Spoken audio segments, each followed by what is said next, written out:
Hi, this is Todd Malakote, the SEO faculty from Market Motive, and I'm here today to talk about site structure and internal linking, information architecture for search engine optimization.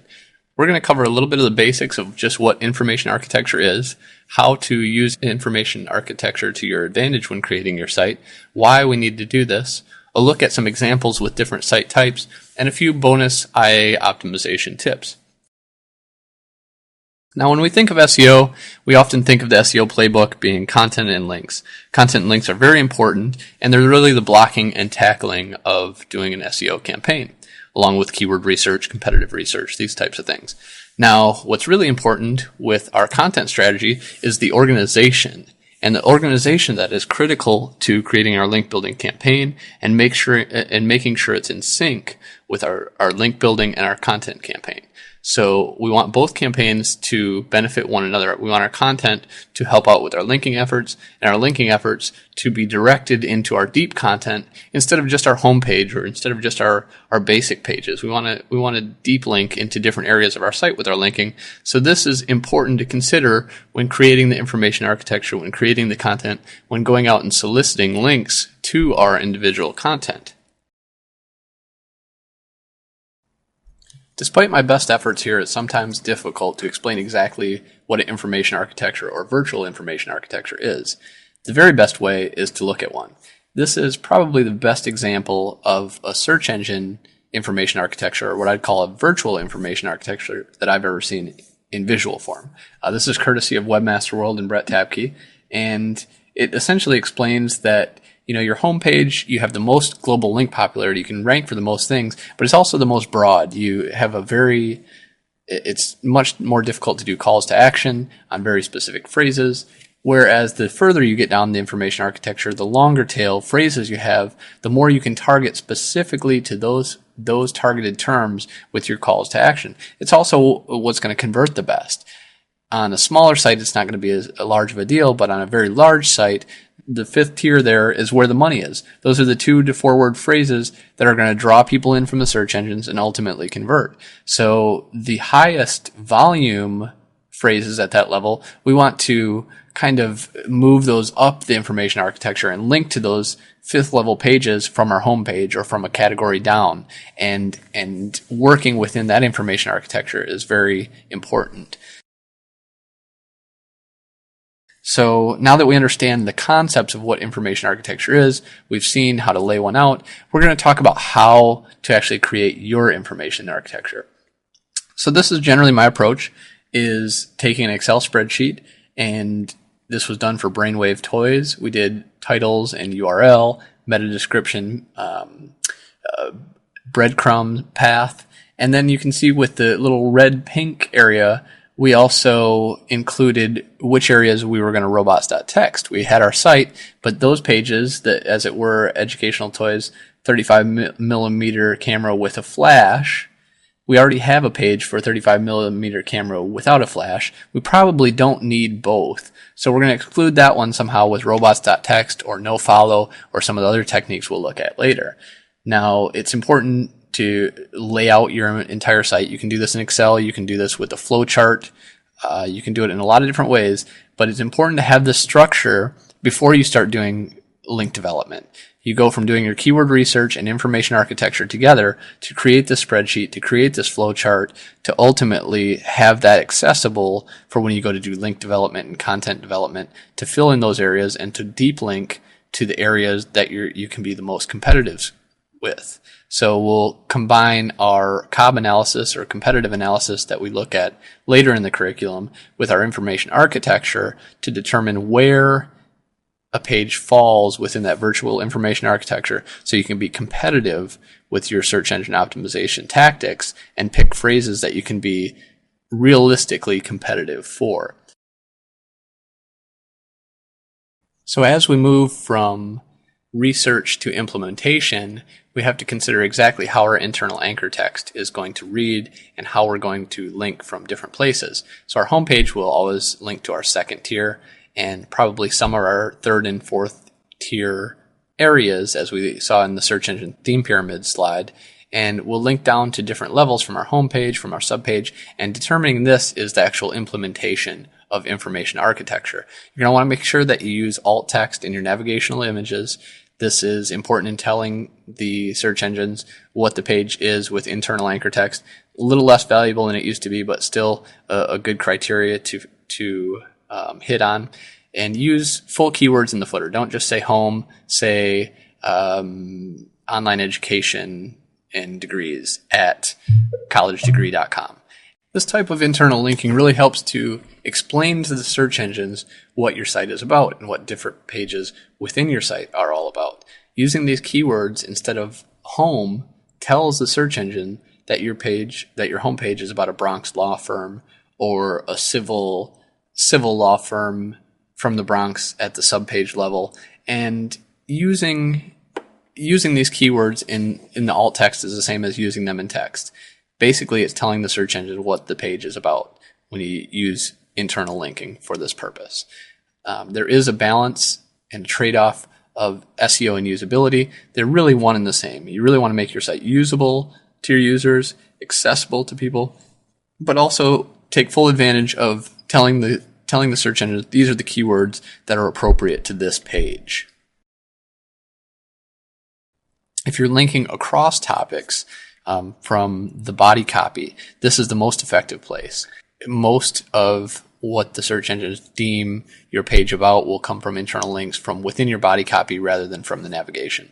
It's still important to use keywords in your navigation, but it's really important within the block of copy on your page to link to the different areas across your site and to spread internal links to deeper pages on your site, especially with a larger site.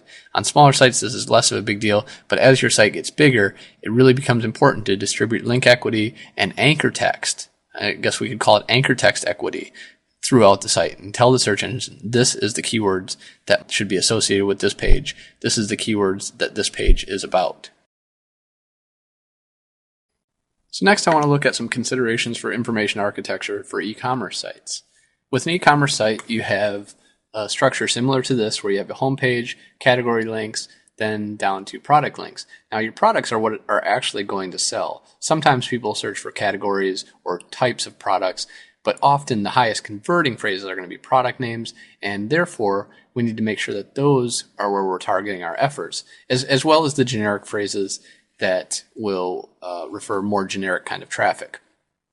So whatever is linked the most, you can see the internal linking structure of an e-commerce site is kind of across the board. There's probably a standard to it, but within your body copy and using some of the techniques we've learned about internal linking, you can link from your homepage down to deeper levels to link to some of your top selling products. So as with most things, the Pareto principle applies that probably 80% of your sales are going to come from 20% of your products. So you don't want all of your other 80% of your products getting the same type of link equity as the ones that are really your top big sellers. You want to be competitive in the places that you're most likely to sell products and most likely to have the most margins. So therefore, you're going to be linking to your top products from your homepage and probably from every other page. You want to utilize that run of site linking and or site-wide linking, and make sure that you're linking to those top products from every page, so that you distribute that link equity on down the line to that product level. Since otherwise, those products are going to be at the bottom of the information architecture. Now, generally, an e-commerce store links from every page to the privacy policy. Now, do you really need to have a privacy policy indexed, or is that what we call a French fry page? Is that something that doesn't really have a lot of value from an external search perspective? I think it qualifies as a French fry page. And what is a French fry page, you're probably asking yourself about now? It's a page with little value that dilutes link popularity. You're going to say, don't index these pages because there's not a lot of value to them. A French fry page is anything with low or unique content value or low nutritional value is how we get the term French fry page. And Tedster from Webmaster World gets credit for coining this term. I thought it was a great way to label pages that are printable pages, that are sizes and colors on t-shirts, add-on pages like cell phone covers, things that people would never really search for from an external site perspective. So therefore, they don't need to be in the site index. Tag pages was an example we looked at in blogs. So keep these French fry pages out of the index. And the techniques that we use to keep the French fry pages from getting indexed include robots.txt. You would put everything in a folder and disallow that folder, and that's the easiest way to do it with robots.txt.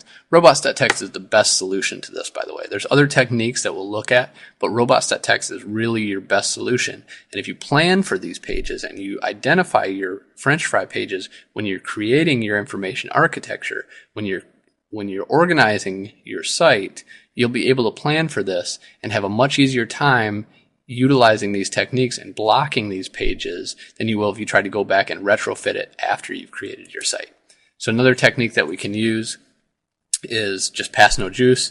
You do this for a privacy page, maybe not for an about page. For other pages that are low value French fry pages, we're going to use robots.txt, no index, rel no follow. All of these are going to be effective to different levels for keeping the search spiders from indexing those pages and keeping those French fry pages out of the index. Really, really important because they dilute your link popularity, they cause search engine bloat, search engine index bloat, and you just have way too many pages in the search engines that you don't need there. So use these techniques, organize your content, and understand which pages are of low value from an external site perspective. One very good way you can do this is with breadcrumbs, and breadcrumbs really line up with the information architecture. A good rule of thumb for on-page optimization is using your breadcrumbs in reverse in your title tag. It doesn't have to be exactly in reverse, but you can see with the example given here, there's some multi-25 C7 replacement lamps, a very specific thing that falls within C7 bulbs and cords and outdoor Christmas lighting.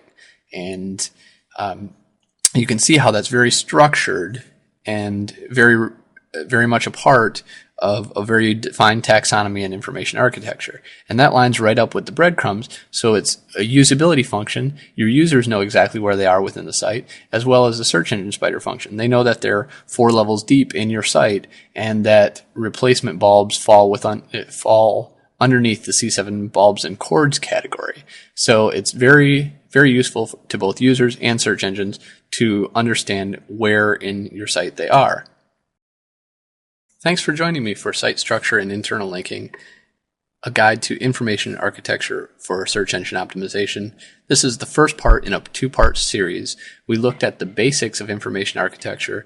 We looked at how to create your information architecture. We looked at why this is important. In the second part, we're going to take a look at more reasons why this is important and some specific examples with different types of sites like blogs and e-commerce sites, and a further explanation of what a French fry page is and some bonus IA optimization tips. Please join me in part 2 of Site Structure and Internal Linking, Information Architecture for Search Engine Optimization. Thank you.